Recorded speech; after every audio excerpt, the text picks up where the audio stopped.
The third matter on the docket this morning is Citizens Property Insurance and the Duartes. Get you all get a moment to get set up. Good morning. May it please the court, Kara Rockenbach on behalf of Citizens Property Insurance Corporation. For this court to affirm the lower court's ruling, this court would have to abandon decades of insurance jurisprudence that holds that an insured must carry the burden of proving a named peril. In this case, Citizens' endorsement for sinkhole loss coverage is a named peril endorsement. There is no question that the insured should have had the burden of proving that their loss was caused by sinkhole activity. This is no different than if the policy excluded coverage for hurricane and then the insured purchased a hurricane endorsement. Or for instance, we have exclusions for mold or fungus or nuclear hazard. If Citizens sold an endorsement for one of those named perils and the insured purchased it, then the insured, by insurance coverage law that's incorporated into our policy, would carry the burden of proof. There are two very significant points for this court to know about the burden of proof issue. This issue was briefed and argued before a panel of this court in March of this year in a case called Mejia versus Citizens. And during oral argument, one of the questions that came up or was discussed, it was Judge Altenburn. The panel was Judge Altenburn, Judge Northcutt, and Judge Sleet. Judge Altenburn said, as these property damage policies have evolved, they are neither fish nor fowl. He's absolutely correct. In our policy, it is neither fish nor fowl. In most policies, there are incorporated within it both all risk and named peril coverage. In our particular policy, under coverage C for personal property, there are 17 named perils, 17 identified named perils, which there's no dispute. The insured would have the burden of proving one of those named perils if they were seeking coverage under that particular portion of the policy. In this case, Citizens expressly excluded coverage for sinkhole loss. It's exclusion 1I under the all-risk portion of the policy. It's excluded. If the plaintiff was seeking coverage under the all-risk portion of the policy for sinkhole loss, it doesn't exist. You won't find it there. So the plaintiff knew, the second point that this court needs to know that's really important, is that in this case, like the Mejia case, the plaintiff knew they had to plead and prove this named peril. In paragraph 8 of the plaintiff's complaint, the plaintiff has alleged that the damage to the property is due to sinkhole activity and therefore a covered peril under the policy. The plaintiff knew they had to plead and prove the specific named peril. They did. They identified it. This is not just a simple water loss or crack case. That would have fallen under the all-risk portion of the policy. The plaintiff knew they had to identify the named peril, and they had the burden of proving it at trial. But what the court did in looking at this case, and it was in a pre-trial hearing at Citizens' motion in lemony on burden of proof, and then subsequently throughout the entire trial, Citizens raised it repeatedly, charge conference, beginning of trial, wanting the proper burden of proof to be placed on the insured because it was a named peril issue. But what the judge did was convert the policy or convert the complaint. The plaintiff was seeking coverage and sued for breach of contract for denial of sinkhole coverage, sinkhole loss coverage. And what the judge did in ruling at the pretrial motion in lemony ruled that the plaintiffs need only prove some physical damage during the policy period, just some physical damage. And in fact, the jury verdict that was given to the jury was, did the plaintiffs prove by the greater weight of the evidence that their home suffered physical damage during the policy period?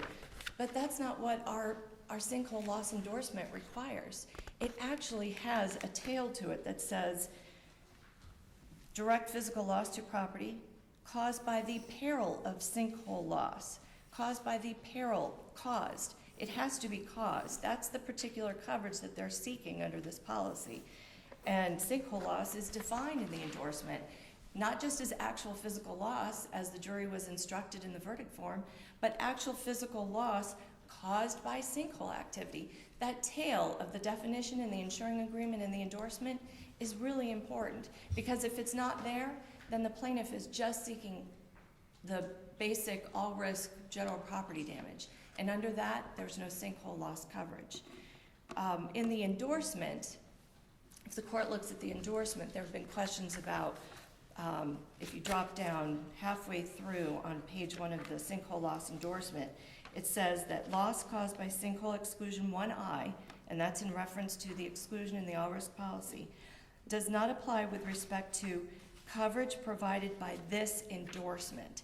That's really significant because it makes the main policy make sense with the endorsement. If we didn't reference the exclusion, then I'm sure that we would be hearing the argument of ambiguity. Well, you excluded it in the main policy, but you're adding it in the endorsement. So we had to make that reference. But what's significant in the reference to the exclusion is that we're saying if you seek coverage under this named peril endorsement, we're under this endorsement that's provided here, then we're not going to raise the exclusion.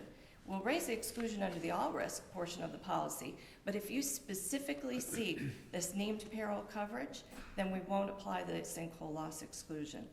And that's very clear in the endorsement. There are two cases, obviously, during the Mejia oral argument, we discussed the Hudson versus Prudential case from this court, which was back in 1981. And this court then said, which still holds true today, that in determining the burden of proof, this court has to examine the policy. In this particular policy, if you look, this clearly is a named peril. And in examining that policy, you then have to identify that Florida's jurisprudence, actually national jurisprudence, if it's a named peril, the burden of proving that peril is on the insured. Hudson still holds true for that legal premise today. Hudson is different in that it had an exclusion that Prudential was asserting at trial. It actually, the endorsement narrowed the exclusion that Prudential was asserting at trial. We all know that if there's an exclusion, it's on the insurance company to prove that exclusion. That's not the case in this particular appeal.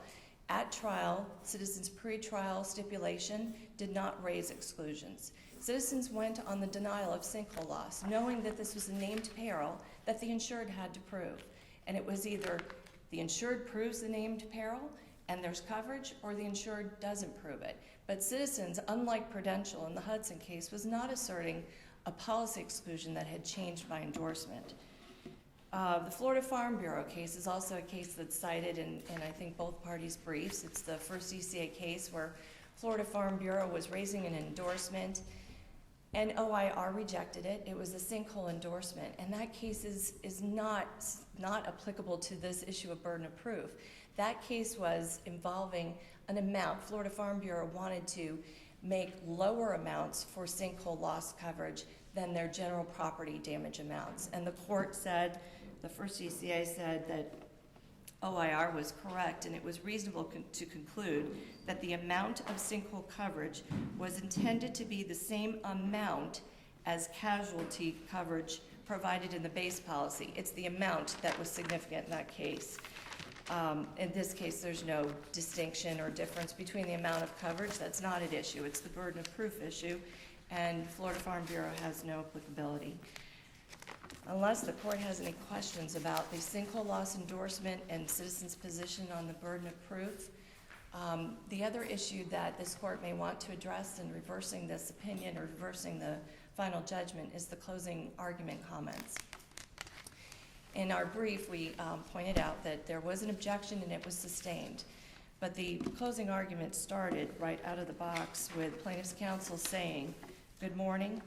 There's too much at stake here to have anything other than 100% authenticity. What Citizens did yesterday with those two witnesses was an intent to deceive you. We showed it time and again, an attempt to deceive this jury." So there are two references to the word deceive or the word to deceive, intent to deceive. And Citizens objected but did not move for mistrial until after the fact. So my burden here is to prove the Murphy versus International Robotics four-prong. The first point is abundantly clear. It's improper argument. I don't think anyone disputes that.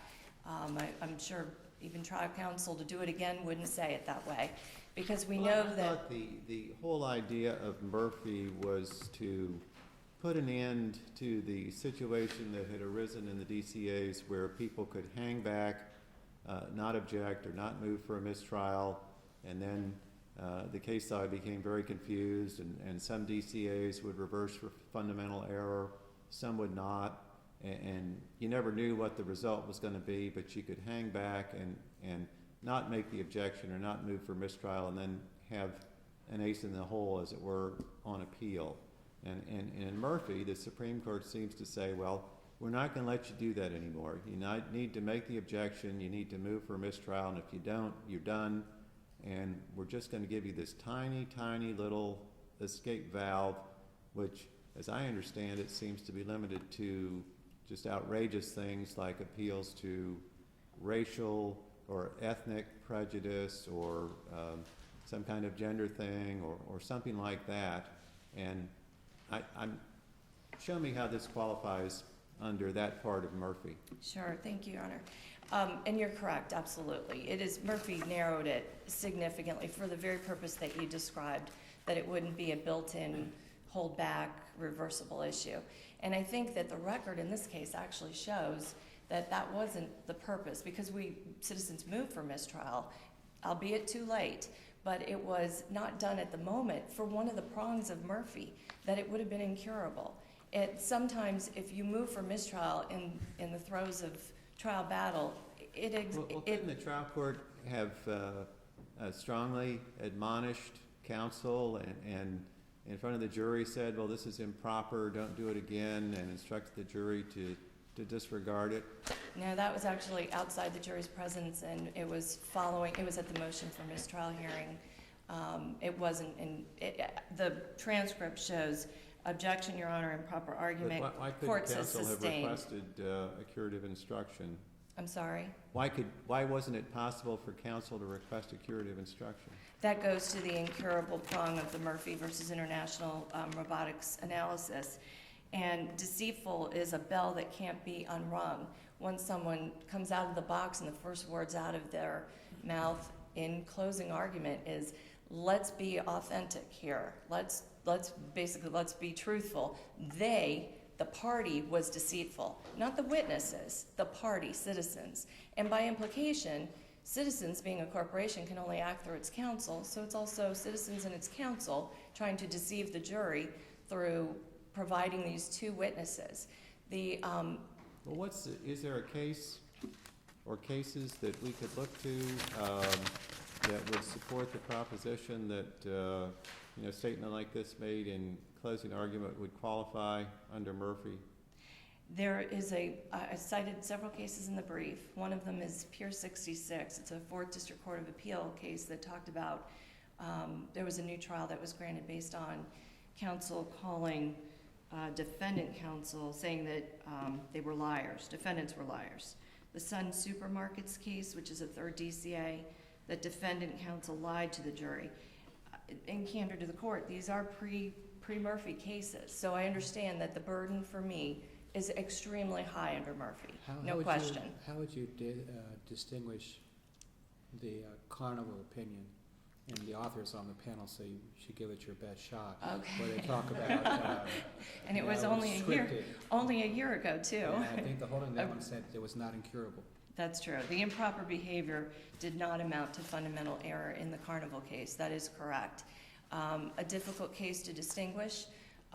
The argument that Citizens presents today is simply that it would be the 4th prong of Murphy, unfair injustice to the system for parties to complain and in closing argument that the other party was deceitful. It's completely different to say that a witness lied under oath if the evidence supports it and the witness was impeached. But I don't think we want the system to allow for parties to say that the other party, the corporation party, who can only act by counsel, was deceitful. But we respectfully request that this court address the significant issue of the burden of proof, which is the named peril policy endorsement of sinkhole loss. Thank you.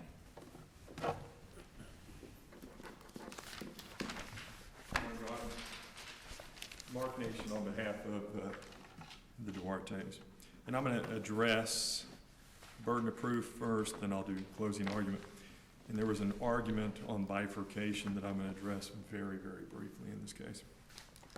Counsel was inaccurate when she said that we would be undoing the jurisprudence of Florida in this case to affirm Judge Barton's ruling in this case. The law in Florida has always been that with an all-risk policy, and this is an all-risk policy, that the insured need only show that there would be a damage during the policy period. Doesn't have to show what it was caused by. And then the defense, the insurance company, has to show that it's excluded. If you look at the deck sheet in this case, and it's page 27 of the record, it lists there are 4 property coverages. Coverage A, dwelling. And that's the all-risk portion of the policy. They admit that. And then you go down, it has B, other structures, C, contents. That's a named peril. And D, loss of use. Instructive in the deck sheet is below that, it has sinkhole coverage. And then it has next to it the premium amount. It's included in the coverage A limit, or premium. It's included. Now, think of it conceptually. It's an all-risk policy. All means all. We cannot add anything to all. It covers everything. Dancing on wood floors with stiletto shoes, a meteor hitting the house, it covers all, unless it's excluded. And what they did is excluded earth movement. And then they have the endorsement, exactly like Judge Shebb dealt with in Hudson. Exactly. It's the same case. They want to distinguish it. It's not. Hudson had an exclusion for earth movement, had an endorsement for sinkhole activity, and that court said that is simply a narrowing of the exclusion. And if I've made this argument many times on this issue. Judge Kendall Sharp has found in our favor, federal court, judges all over the state have adopted Hudson's ruling. To reverse it here is going to undo dozens and dozens of trials. We have the 11th Circuit, who has followed Hudson, putting the burden of proof on the insurance company, and our local trial judges have done it. I think 1 or 2 times only has it not been found in the burden of proof found our way, but been found in favor of the insurance companies. Only a few times, at most. So we have an all-risk policy, and the way I've argued this in trial court is I draw a big circle. All means all. Inside that circle is an exclusion for earth movement. Inside the earth movement exclusion is the sinkhole endorsement. It just narrows that exclusion. It's not a named peril. You cannot add a named peril to an all-risk policy. It's just intellectually it doesn't work. And so what we have in the second DCA is Hudson. We also have the Worth case, and in the Worth case, sinkhole case, second DCA, says the burden was on State Farm, the insurance company, State Farm, to prove the loss arose from a cause excluded by the policy. Citizens fails to recognize this in this case. In an all-risk policy, they have to prove that the damage was caused by something excluded under the policy. That's the jurisprudence of Florida and every other state when it comes to this issue. The Hudson case, Judge Shebb followed the Struble case, which was out of California. It was an earth movement exclusion with an earthquake endorsement at the end. Same ruling as we have in our case, same ruling as we have in Hudson. It simply narrowed the endorsement. Narrowed the exclusion. What Citizens is trying to do, if they wanted to, they could have written into their policy in the endorsement that the burden of proof is on the insured to show the following things. So either one of 2 things happened. One is, they tried to do it, and the Office of Insurance Regulation would not allow their form to be passed because of that. Or they thought they'd have a better shot in front of the courts.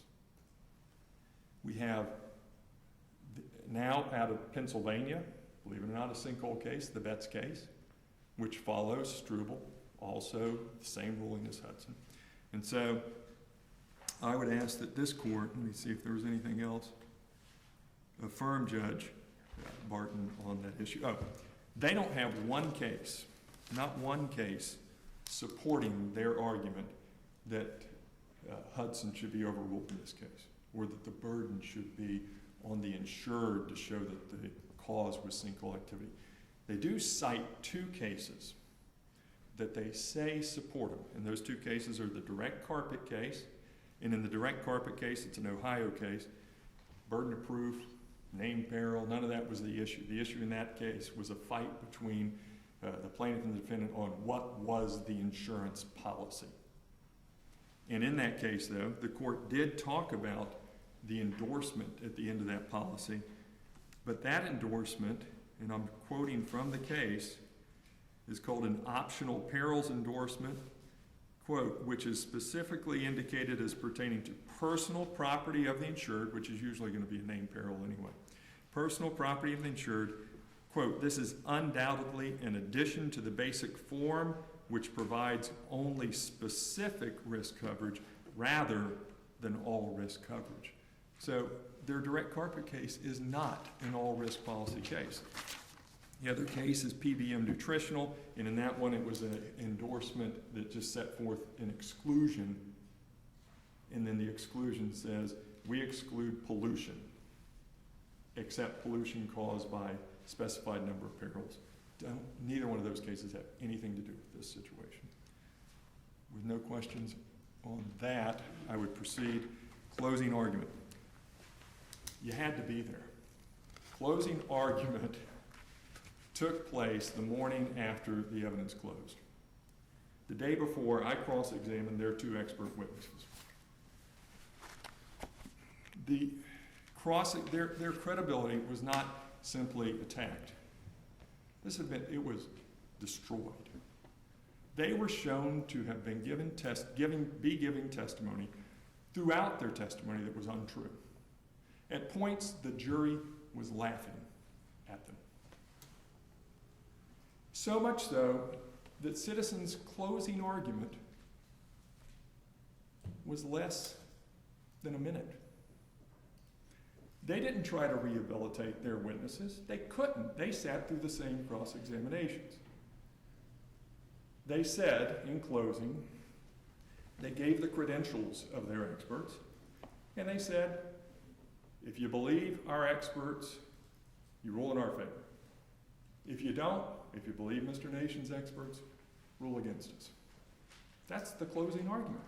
They could not touch the cross-examination.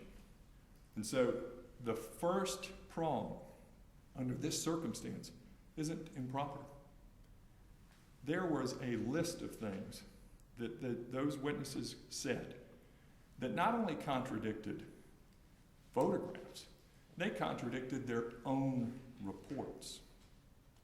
And so that first prong is not met. Certainly the other ones aren't met. The Jimenez versus Carnival case puts the nails in the coffin on that one. They don't meet any of the other prongs.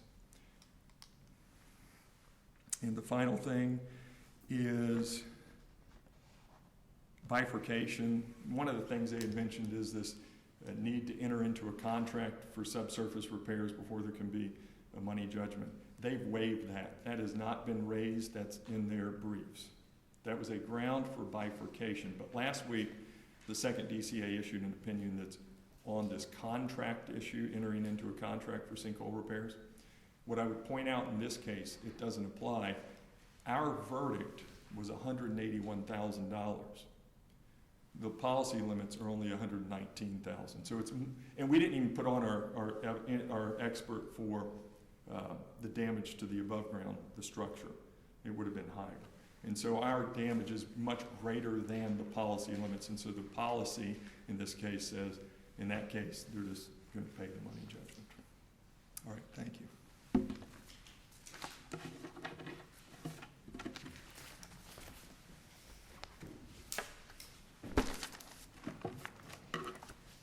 council states that Citizens in its endorsement could have written in the burden of proof for the named peril sinkhole loss. We did not have to. That's established insurance jurisprudence that I started by discussing with this court, that you'd have to abandon and ignore in order to say that Citizens had the burden of proving the non-existence of its named peril. We did not have to, nor does any policy in Florida or the country. If you look at the ISO standard policies, they do not write in who has the burden of proof, because our jurisprudence has already established that. If it's a named peril, it's axiomatic, the burden is on the insured. If it's a all-risk policy, then the burden is on the insurance company to prove its exclusions. The insured just has to prove some physical damage, which is what the court converted this complaint to in this case, and required just some physical damage. The Betts case out of Pennsylvania is not applicable. It followed the reasonable expectations doctrine, which Florida rejected, the Florida Supreme Court in Denny. The direct carpet case out of Ohio was exactly what you have here, and that's why we cited it. It's an optional perils endorsement. This is an optional peril endorsement. That's exactly what it is. We have to offer it, but they don't have to accept it. They don't have to pay for that named peril coverage. But if they do, then that's the burden they have to prove under the endorsement, that that's what caused their loss. And on the deck page, it is a specific identifiable endorsement, separate from coverage A, coverage B, coverage C, which counsel concedes is a named peril policy coverage within this all-risk policy. And you drop down and you'll see there is a coverage separate and apart endorsement for the named peril of sinkhole loss. The fact that it was calculated and included in the total premium does not mean that it is included in the all-risk policy. The deck page does not dictate the burdens of proof within the policy. This court has to read the policy and examine it, as Hudson tells you to, and determine who has the burden of proof based on whether it's a named peril or not. This court will see that the endorsement clearly provides a named peril coverage. The Warfel decision out of this court, it involved the presumption of correctness in the statute that is probably going to be teed up in another appeal before this court, but that was not on a burden of proof issue. That wasn't an issue in that case. Warfel just simply identified that it was not disputed in that case, and that State Farm policy is not an issue in this case. Hudson and Strebel are very interesting. They're similar. Hudson, obviously out of California, involved earthquakes, and Strebel, or Hudson here, Strebel, the earthquake case out of California, and Hudson here, the sinkhole. But if this court looks at both of those decisions, you'll see it narrowed the exclusion for earth movement. Counsel said it correctly when he was standing here, earth movement. That's not what we did. We actually added the named peril of sinkhole loss endorsement. Not that we didn't narrow the earth movement exclusion. We have an exclusion for sinkhole loss. We added the named peril for sinkhole loss by endorsement, and the insured should have had the burden of proving it at trial. We respectfully request you reverse and remand for a new trial on the proper burden of proof. Thank you.